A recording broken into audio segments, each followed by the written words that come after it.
Yeah, that was He's got nobody. He's got no crew.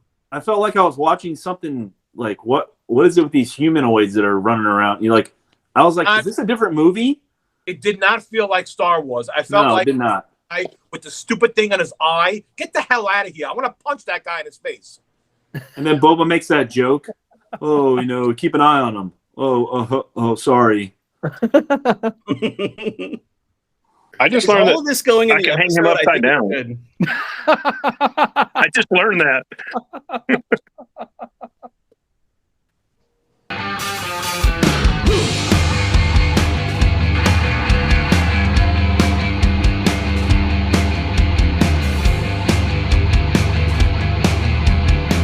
Hey everyone, welcome to another episode of 5 Idiots Talking Toys. We've got a special one tonight. It is going to be a Collector's Corner episode. We have a special guest from up in the mountains who's going to join us in a few minutes. And we're going to get to see some great collectibles. We're going to get to see a collection that I believe he's been working on for quite a few years now. And there's some childhood pieces. So we're looking forward to that. Everyone's here tonight. Charles is here, John's here, Brandon's here, and Christopher is in his limousine headed to the club. We're all here together. He's laughing. I'm seeing him. So we're excited here for another episode. We're going to check in with each other, see what's been going on in the Star Wars vintage world. And the big thing right now is Book of Boba Fett, right?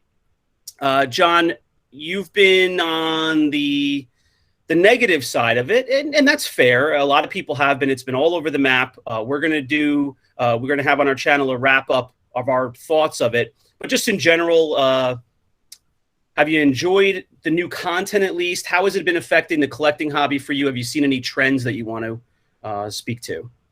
Yeah. Hey, Shane, how's it going?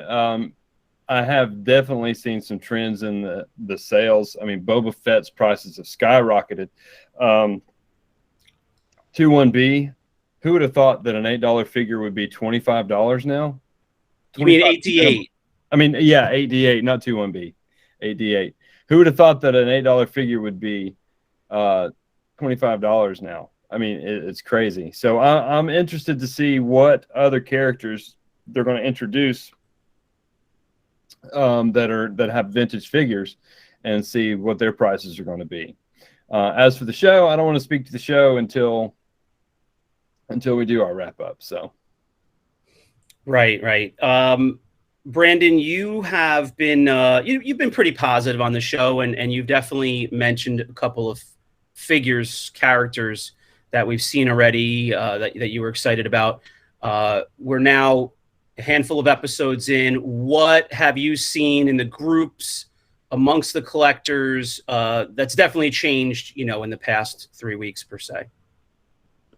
I think we're starting to get out of the holiday lull that we were in just a few weeks ago. I think people are starting to get paid again. No one's buying Christmas gifts anymore.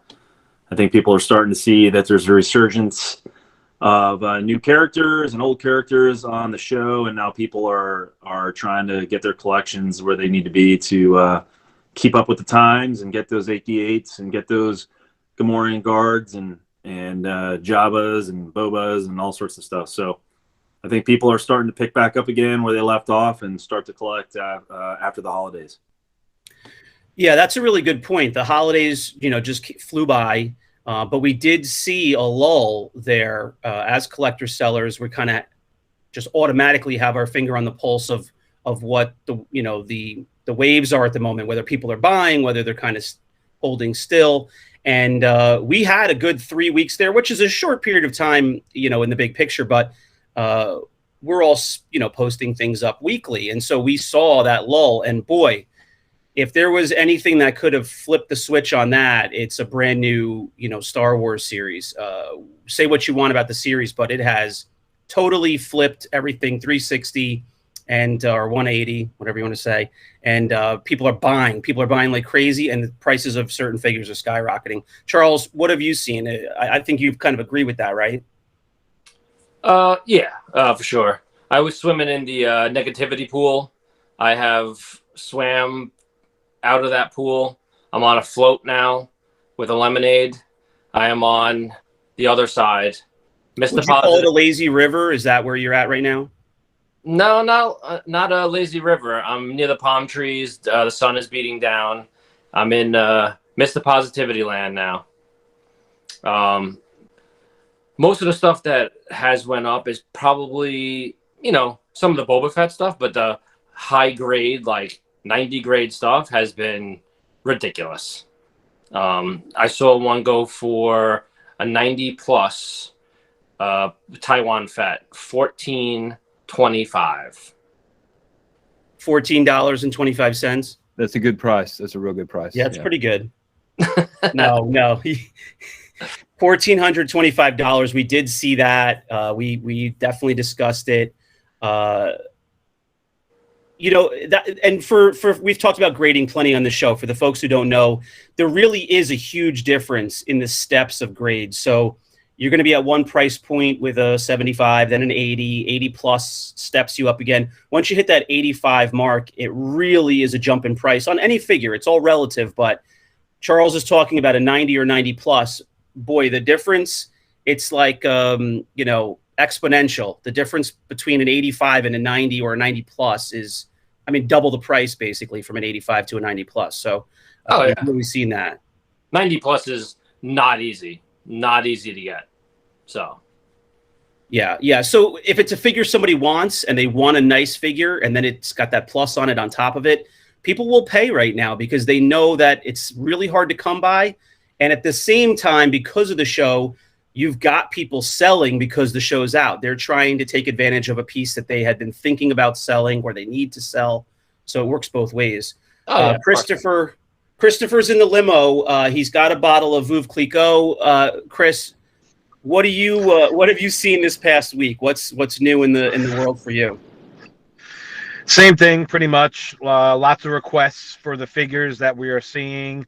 The Tusken Raiders, Jabba, 88s, Gamorrean Guards, all those are, seem to be going up. They're in very high demand. And a lot of the prices in general are just going up. So I think some of them are warranted. I still believe that there was room to grow in certain prices. Like, do I think a regular Boba Fett graded 90 should go for $1,400? No, not when it was going for less than half that a few months ago. But there was definitely some room to grow. But the prices that we're seeing now is just ridiculous.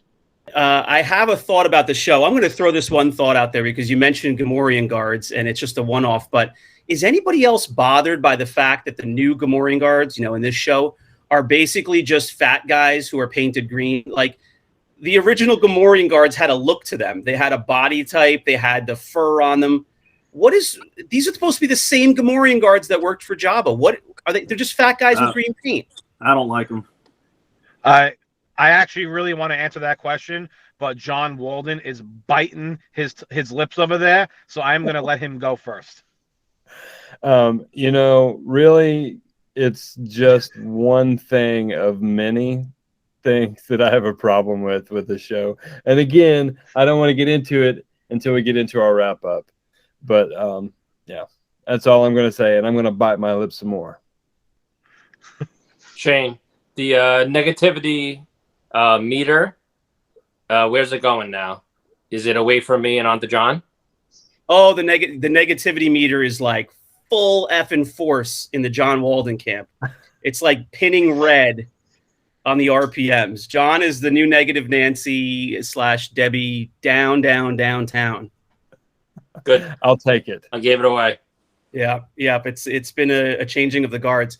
Yeah, it's funny. Everybody's calling them the skinny Gamorrean Guards because they're not as heavy as the old ones, but they're really just heavy set guys with no costume on besides a head. Anyway, it just irked me tonight when I was rewatching the episode. All right. So I think we've covered, pretty much we've seen an increase on all of the characters that we've mentioned that are in the show. It's going to keep going. There's going to be more familiar faces, not even familiar faces. You might see like things like the Nikto biker gang. I don't get that. I thought the Nikto guy was his name, but maybe that's the species, whatever it is, you're going to see more of those characters that may not be the exact character, but the species. And those figures are going to keep going up in price, I think. All right, John, I'm going to throw it over to you because we have a guest that is a fellow Georgia boy, and I'm going to let you do the introduction. Who do we have for the next episode here, the next segment of the Collector's Corner tonight? That's right. We've got fellow Georgia boy, although he's not a Georgia fan. I got to sport my red and black because the Georgia Bulldogs won the national championship for the first time in 42 years. He's not a Georgia fan, but he is a Georgia boy. From the mountains of Northeast Georgia, Mr. Adam Chitwood. Hey, thanks for having me, guys. Good to be here. I've been watching the show. Big fan. Thanks. Really Thanks very much. We're happy to have you. Yeah, man. So let's start at the beginning. We all had a lot of these toys when we were kids. We all loved the movies when we were that age when they came out. Where did the toys start for you? I'm sure it's a similar story, as a child, but what was that like, wanting toys, certain toys that you saw? Did you have a lot of stuff? And then how did that turn into being an older kid, teenager, into starting to be an adult collector? Where does that story run? So for me, being a kid in the 70s and 80s, I mean, it started as, loving the movies. And, obviously, I was a Kmart kid. So anytime I went to Kmart or anything like that, that's, had to get a figure. So I've been collecting since I was a kid. And it kind of came and went as most of us did. And moved on to other toy lines, like into He-Man and Transformers as those became more popular. But I kept all my Star Wars stuff. But I actually started getting back into actually collecting in the mid-90s. I was stationed in the Navy down in Pensacola. And coming back from Pensacola Beach one day, I look over and I see a store, and it says Star Wars Toys and Collectibles. So I pull into the parking lot, go in, take a look, and this guy had, everything stuff that I had as a kid, stuff I had never seen before, other toy lines. The place was just amazing. And I just started talking to the owner, and he's like, yeah, if you still got your toys when you were a kid, bring them down. I pay cash money. So I'm like, sweet. So next time I got liberty, I went home to Georgia and went up in mom and dad's attic and grabbed my stuff down and cleaned it all off and was going to sell it. And kind of got like, I really don't want to sell it now. So went back down to Pensacola and started talking to the guy again. And he actually hired me on, and I would work weekends there, just cleaning toys and stuff. And he would just pay me in store credit. So I started getting, buying stuff that I didn't have or replacing that I had and had lost. And from that point, I was just hooked. Probably early 2000s, I was leaving my duty station in Hawaii, and I packed my own stuff, but a large majority of my collection was stolen. And so I had to replace a lot. So everything that I collected up to that point was kind of gone. The good thing is, from that story, if there's any like bright side of that story, is the one thing, there was one box they did not get. And that in that box was a Darth Vader case of all my figures I had as a kid. So those wow. I still have. So it was just pure luck they didn't get those. They got everything else. But I was still lucky because those you can't replace those. And I can tell which ones those are because they're all covered and stained with Georgia red clay. There you go. God knows. I feel the same as you, Adam. I had a Vader case with figures too, and just one day didn't have it anymore. What happened? I didn't go anywhere without that Vader case. If I was going to grandma's house, I had that Vader case. Going to a friend's house, the Vader case. So let's fill Adam in because he may not have heard this story, but one day Charles had a Vader case and it was full of childhood figures. And then he came home from school one day and found Christopher with it. He opened the case up and each compartment was filled with a different taco filling. There was ground beef.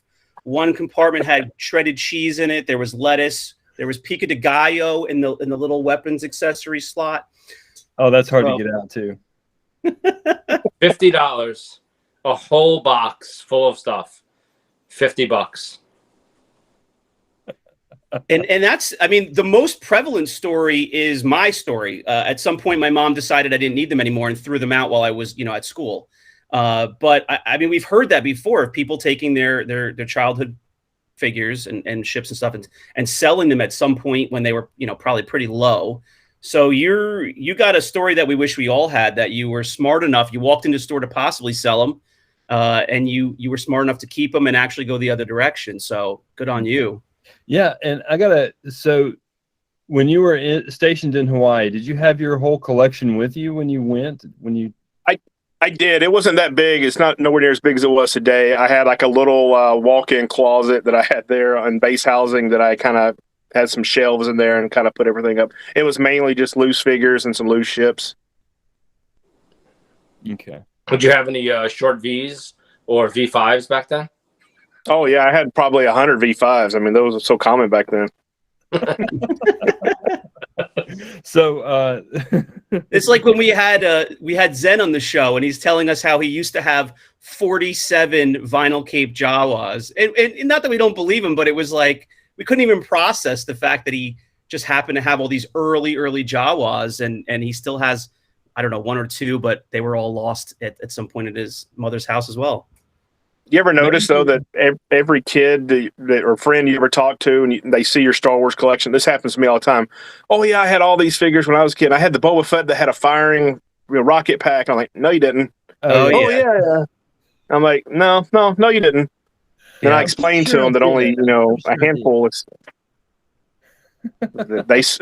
Every time they swear, no, mine fired a rocket. No, it didn't. Yeah, I've been going around my whole life. I've been going around my whole life saying, oh, I had everything. And, it's like hyperbole, but I really did have basically all the figures, but I had a handful of vehicles. And, now as an adult collector, I realized very quickly how much I didn't have. Nobody had everything, but. Yeah, I think we were able to afford speeder bikes and mini rigs as far as like the ships and stuff go when I was growing up. That's all I had. Yeah, I mean, I always wanted the big stuff. Like, the AT-AT was the big one. And, I remember going into Circus World as a kid and, like, seeing that top shelf and begging. And they're like, no, pick a figure out. We're not rich people. We can't afford that. So now I hoard them.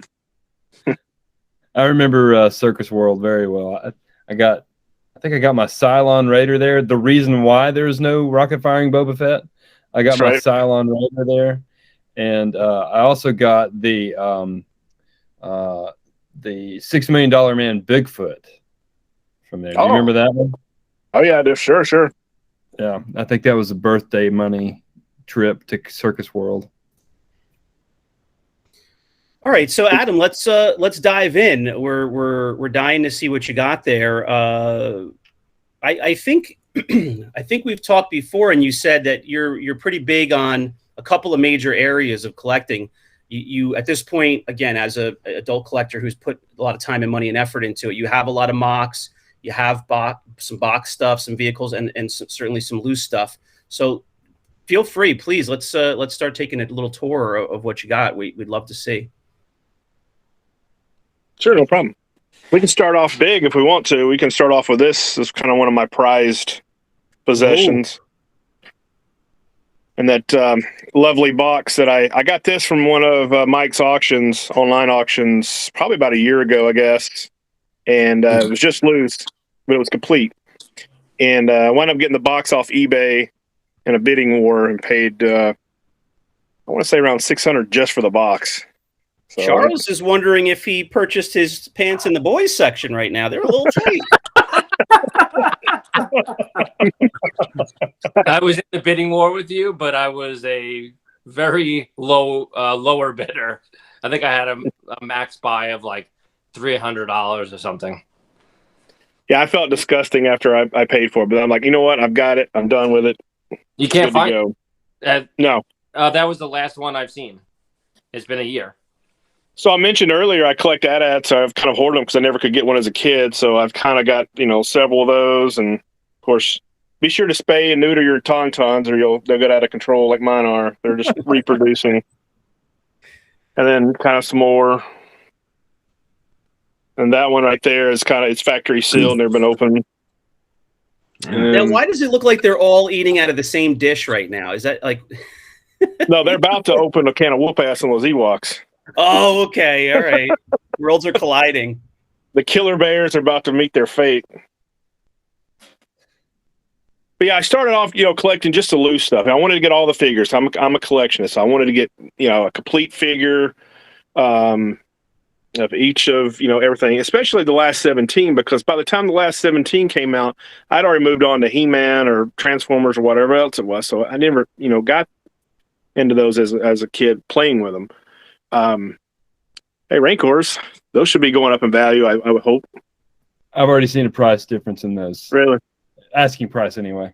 Yeah. Well. And then, after that, I moved on and I, wanted to get all the vehicles and I wanted to get them all boxed. And so I've done that. And I never had the 12-inch figures. I never really cared for them because to me as a kid, they were like dolls and I didn't want to play with dolls. In fact, I got a funny story about, I was playing with some G.I. Joes, the 3 3/4 inch as a kid, because I had those too. And I was at my grandmother's house and her best friend came over. She goes, my son has a whole box full of G.I. Joes and you're welcome to have them. I'll bring them to you. I was just so psyched. Well, she brings me some 1960s Joes that are 12-inch looking like dolls. And I looked at her and said, I'm not playing with those. I'm not a girl. I don't play with dolls. And of course, my grandmother smacked me in the back of the head for being rude. But I don't know where I have those. And meanwhile, those are probably worth a pretty penny now, right? Yes, exactly. Yeah. And I heard these guys are going up in a little bit of value. It's rumored. I haven't seen anything yet, but yeah, no. What? It's a pretty common figure. John, it's rare. They're all rare. Ultra rare. So then I started moving in the last probably 4 or 5, maybe 6 years. I've kind of got into the carded stuff. I kind of got a glare in here. Move up a little bit. But my goal is I want to get every figure carded, but I kind of on their premier card, and not so much like, for instance, like Luke Farmboy. He doesn't have to be on a 12 bag. I just want him with the Star Wars logo on card. And maybe one day I'll try to get every carded figure, but for now I'm just trying to get one of each. And the Jedis I've done pretty well. I think I've got most. I think I have all of them. And then I've actually started doing some graded stuff lately too. I wanted to, because carded figures have gone up so high in value that I haven't really bought many lately. So I've been getting some graded figures, maybe trying to get a full run of graded figures. Got all the last 17 except for Anakin and Yak. Those are going to cost me an arm and a leg. Yeah, those are not easy. No. I haven't seen a Lobot in there yet. Oh! Spoke too early. The man, the legend.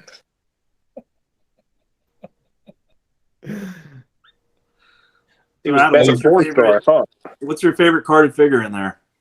Okay, so my favorite carded figure, and this is the first carded figure I've ever had, and I got this one as a kid, and just because I had gone to, I want to say it was Kmart, and was looking at He-Man stuff, and I saw this figure, and I fell in love with it. I had already given up on Star Wars, but I saw this, and the front with Luke and Stormtrooper outfit, and so I bought it, and I've kept it carded all these years, and it was actually in that same box. It didn't get stolen. So this is actually a childhood figure that I never opened. So how many were on the peg? Say again? How many of those were on the peg? Oh, I mean, I can remember it was over my head. There was so many figures on the peg. I mean, and nobody was buying them, and they had been marked down. I think I paid, I want to say $1 for it. Because kids had moved on. It makes a lot of sense that was the one that attracted you out of the last 17, because without thinking too hard about it, is that the only last 17 figure from A New Hope? You know, it's like an OG, character. You know, Luke in the Stormtrooper gear. A gunner, an Imperial gunner's from A New Hope, I guess. Oh, that's right. Yeah, that's true. Okay, but yeah, I mean that Luke in the Stormtrooper outfit is just such an iconic, look and part of the movie that it makes sense that even though you might have moved on, it screamed out to you. Very cool. Hey, so was that Luke Stormy? Was it a clear bubble when you bought it, or was it yellow? It was. I grew up.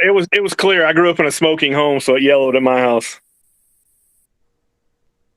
There he is. It must be so cool to be back then buying those figures off the peg and seeing clear bubbles and remembering buying that. You know, when I can't sleep at night, I dream of taking a time machine back and, you know, hitting up Kmart and Walmart and all the places and buying everything up, bringing it back with me. Yeah, no kidding. I've thought about that numerous times. I mean, I don't know if you guys, if you had a Hills where you were, any of you had a Hills where you were, but Hills was big where I lived. And I remember when they closed down, everything was already discounted, but it was discounted even more to close everything out. And I think they had buggies full for 50 cents a piece. And I remember that, but I was too cool for school at the time, you know, when I was older, and I thought, nah, I don't need them. John, can you describe the term buggy? Buggy, yes, for all of the people who are. Adam knows what a buggy is. Yep, But, I get the same crap, John. I get the same crap. I say buggy, and everybody looks. You mean a shopping cart? No, yeah, it's buggy. a shopping cart. It's a shopping cart. There he is, Mr. Jim. That's the legend, the creator, as I call him, The toy Nice. father, yeah. the toy father. That's right. Not variants, Thoughts? just mistakes. That's exactly. The thing- Those are the words right out of his mouth. The thing I did years ago, I had all these car backs just kind of piling up. I never really do anything with them unless they're like in super, you know, mint condition. I keep them, but so I just kind of decorated the walls with them. It was just Nice. I'm assuming your wife never goes in there. no, she don't. Every now and then, her friends will come in here when I'm not here, and you know, make my figures hump each other and things like that, thinking they're funny. And I have security cameras all over the place, so I get to go back and review the footage and okay, which one was the culprit this time? Oh, we got some play sets there. Whoops, keep hitting those buttons. Yeah, as far as loose run and everything, I've got, you know, I've got a checklist of what I need, but I've got everything loose. I've got everything boxed except for there's one mini rig that I still don't have. I forget which one it is. It's the Rebel Scout or something like that. It's one of the rare ones. That's the only thing I really don't have. That's kind of why my focus now is on, you know, mint on card and some graded stuff. So, Adam, we met you at the first time, at least several of us did, at the ICCC in April. So just in general, how do you go about looking for collectibles, finding collectibles? Do you go to toy shows at all? Do you go to vintage shops? I know you obviously do a lot in the groups like we all do. Yeah. Was there anything that you got at the convention, you know, in April that you remember putting into your collection? And have a memory of getting some good stuff there. Like, how do you go about, you know, gathering and hunting for your stuff? I buy a lot of childhood collections. I run an ad on like Craigslist here locally in Georgia, and I get calls, not as often as I used to, but I do get a call, you know, once or twice, you know, a quarter or something like that. And one thing that I try to do was a couple things when I get those collections in. A lot of times, because I have to resell too, this doesn't pay for itself. And the one thing I pride myself on is and this saves me from my wife, is I don't spend my paycheck money on my Star Wars collectibles. So I do resell some to help pay for everything that I have here.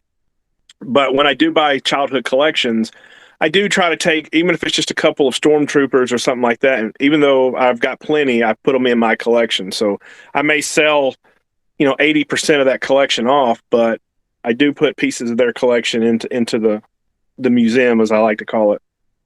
But the other thing too is I'm fair with the people. I show them, you know, if they were to sell it, what they could get on eBay, and you know, I give them a little lesson on condition and having the accessories, and so I'm up front with them. I don't rip anybody off or anything like that. And so I get them. I've had them contact me back, you know, maybe a year or two later and say, hey, I've got a friend who would like to sell their collection now. So I've get kind of the repeat business that way.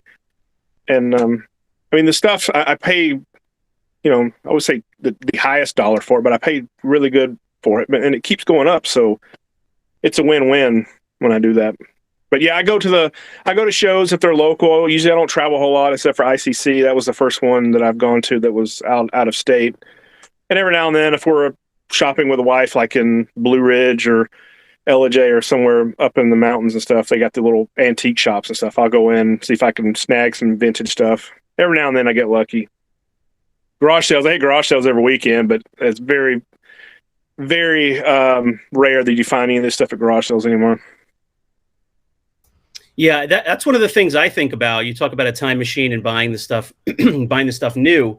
I even think about, 10, 15 years ago, just hitting a garage sale and possibly getting a whole box of stuff. Like, I would just love to come across stuff like that. I remember being like an older teenager, and like 3 houses down, somebody was having a garage sale, and there was a Imperial shuttle there. And I bought it as a teenager just because it was one that I never had as a kid. And I bought it just, I don't know, for $5 or something, and had it in the house. My sister played with it. I don't even know what happened to it. I went to college, but that was the only time I ever remember finding something at a garage sale. But what fun that would be.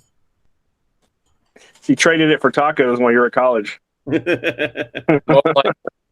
Most likely. Wow. Well, guys, any other questions for Adam? We want to say thank you so much for showing us the collection. It's really super impressive. I mean, really, really nice stuff.